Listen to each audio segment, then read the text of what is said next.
Hello, aspirants. I welcome you all once again to another session of the Hindu Editorial Vocabulary, June the 13th. So, आप सभी का स्वागत है इस session में गाइस. इन sessions को रेगुलरली देखते चलिएगा. These sessions are extremely important if you really want to improve your vocab. तो चलिए शुरू करते हैं इस सेशन को. आज का सेशन पहला वर्ड जो लेके आया हूँ दैट इज़ पोलराइजेशन. ओके, आजकल आपने काफ़ी सुना होगा इस वर्ड को, पोलराइजेशन, जो कि एक नाउन है. इसका मतलब होता है the act of dividing something, specially something that contains different people और opinions into two completely opposing groups. Okay, polarisation का मतलब होता है जनरली लोगों को डिवाइड करना. ओके, अलग अलग ओपिनियंस या अलग अलग धर्म या अलग अलग रेस या रिलीजन ओके वाले लोगों को डिवाइड करना into two completely opposing groups. ऐसे अलग करना, डिवाइड करना कि एक तरह से वो दोनों एक दूसरे के प्रति काफ़ी नफरत पैदा हो जाए दोनों ग्रुप्स को. उसको हम कहते हैं पोलराइजेशन. हिंदी में आपने सुना होगा ध्रुवीकरण जिसे कहा जाता है, दैट इज़ पोलराइजेशन. ना ये आर्टिकल था जहाँ पे महाराष्ट्र में कुछ कम्युनल वायलेंसेस हुए हैं, दंगे वगैरह हुए हैं, उसके बारे में आर्टिकल था. तो सेंटेंस था the clashes in Kolhapur. Clashes मतलब फाइट्स, झगड़े, क्वारल, दंगे फसाद. So the clashes in Kolhapur over the last few days are part of a disturbing trend in Maharashtra. जो कोल्हापुर में जो कुछ झगड़े या दंगे हुए पिछले कुछ दिनों में, वो काफ़ी डिस्टर्बिंग एक प्रकार का प्रचलन दिखा रहे हैं. ट्रेंड मतलब प्रचलन. Okay, in Maharashtra several incidents across the state in recent months reveal signs of a premeditated plan for communal polarization and to keep the pot boiling. कई सारे इंसिडेंट्स जो रैंडमली शुरू हो गए महाराष्ट्र के कई सारे सिटीज़ में, पूरे स्टेट में कई सारे जगहों पे ये आपके इंसिडेंट्स शुरू हो गए, क्लैशेस, झगड़े, कम्युनल वायलेंस के इंसिडेंट्स. इससे ये पता चलता है, रिवील का मतलब होता है डिस्क्लोज. ये ऐसे संकेत देते हैं कि ये कोई प्री मेडिटेटेड प्लान था, या प्री प्लान करके कोई कर रहा है for communal polarisation. Okay, and to keep the pot boiling.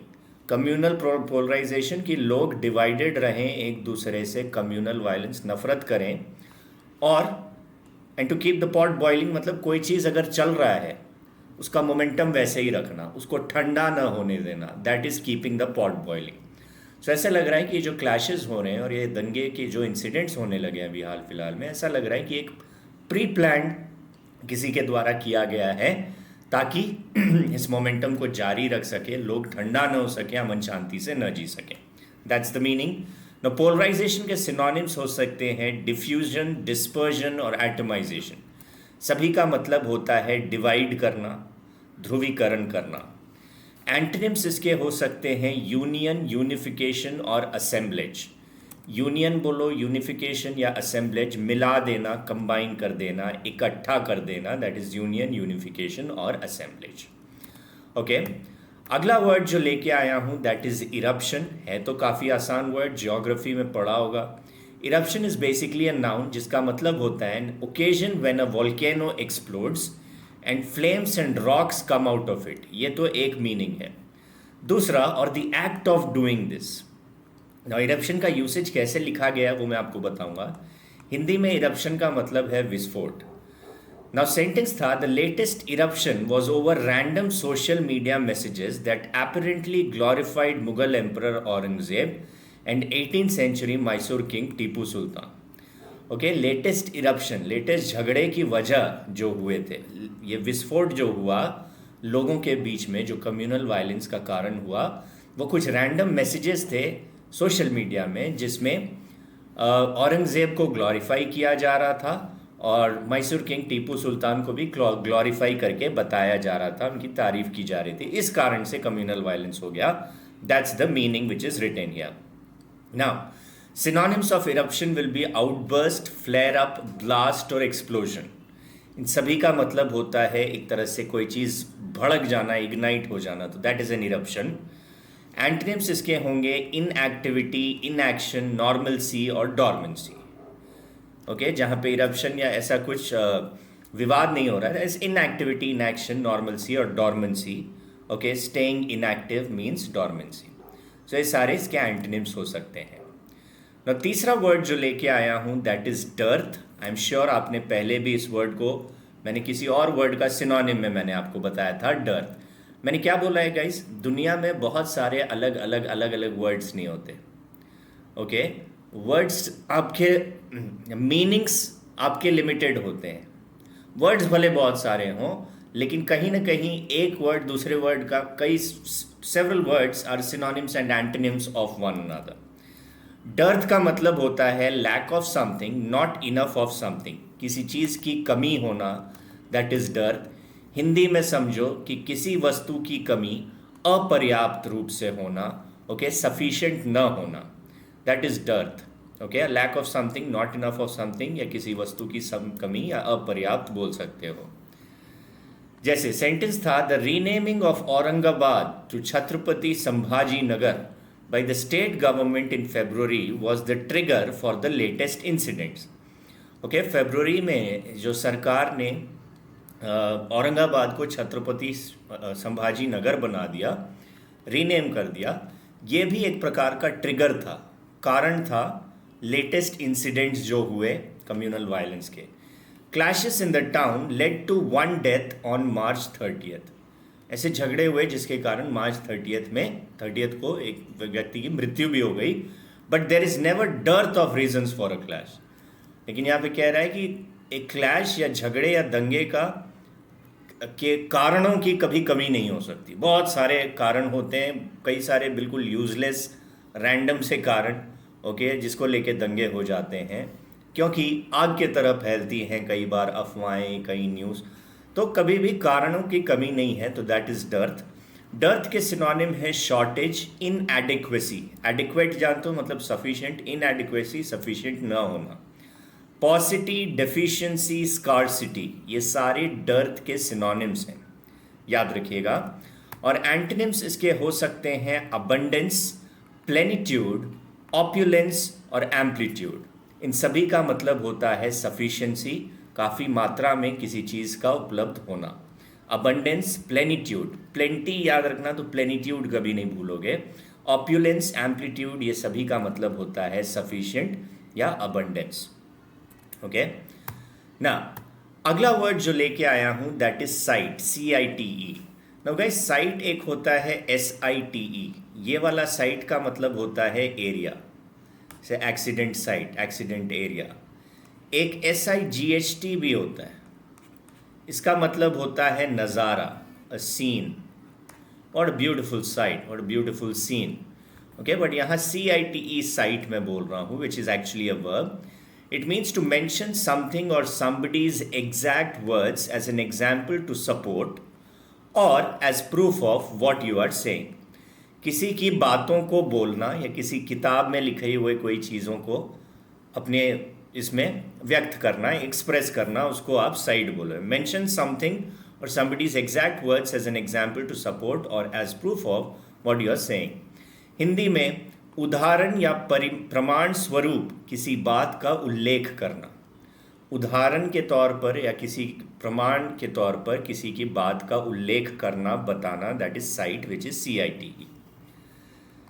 Sentence है, on March 30th during a Ramnavami procession in Malad in Mumbai there were clashes between Hindu and Muslim communities over playing of loud music. On March 28th in Jalgaon, loud music being played before a mosque was cited as the reason। Okay, March 30th को Ramnavami procession Malad में जब हो रहा था तो वहाँ पे हिंदू मुस्लिम communities में झगड़े दंगे हुए थे। Okay, over playing of loud music बजाने के कारण।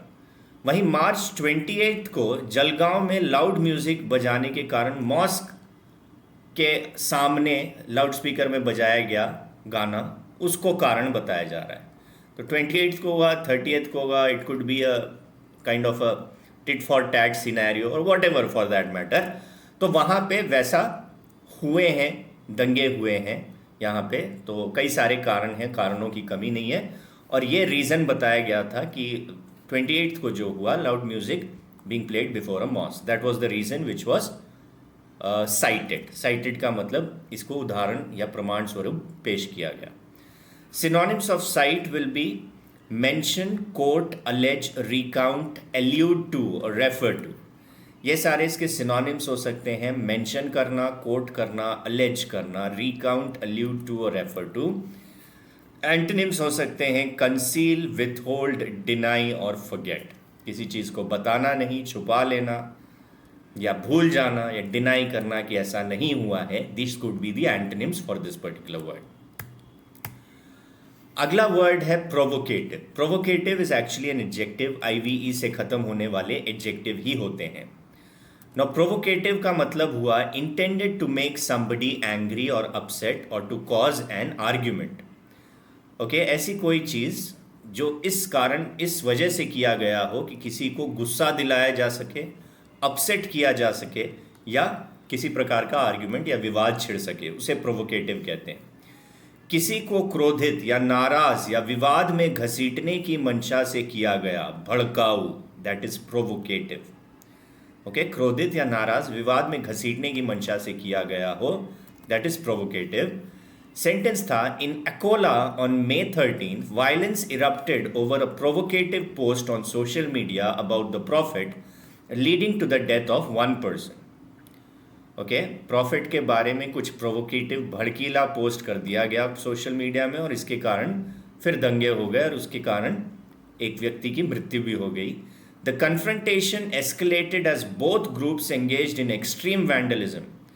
ये जो विवाद दंगे था खूब मतलब काफ़ी बढ़ गया क्योंकि दोनों ही ग्रुप्स एक्सट्रीम वैंडलिज्म पे उतर आए, तोड़फोड़ मचाने लगे, इंक्लूडिंग आर्सन, आगजनी. आर्सन एक सेशन में पहले भी बताया, आगजनी करने लगे. Even setting vehicles ablaze, even vehicles को भी आग जलाने लगे, गाड़ियों को भी. अब्लेज का मतलब होता है फायर, आग लगा देना. ओके, तो प्रोवोकेटिव के सिनोनिम्स हैं exciting, provoking, inciting, instigating.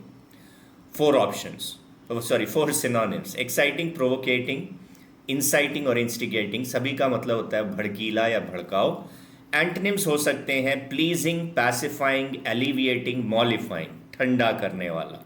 Please करने वाला, पैसिफाई ठंडा करने वाला, एलिविएटिंग और मॉलिफाइंग, ये सारे एंटनिम्स हो सकते हैं प्रोवोकेटिव के. Pretty simple. So these were the words of the day. Incidents देखो कितने रैंडम इंसिडेंट्स हैं and these are actually shocking pieces of news, but unfortunately ultimately what we need to understand is that respect for each and every community and religion is equally important. If you give respect, you take respect. It's as simple as that. Now that was it in this session. उम्मीद करता हूँ ये vocab series आपको पसंद आ रहा होगा. Do hit the like button, click on the subscribe to the channel, click on the bell icon for notifications. और रोज़ शाम में 6 बजे मेरे साथ जुड़िए. कॉन्सेप्ट्स ऑफ ग्रामर हम करते हैं रेगुलर बेसिस पे.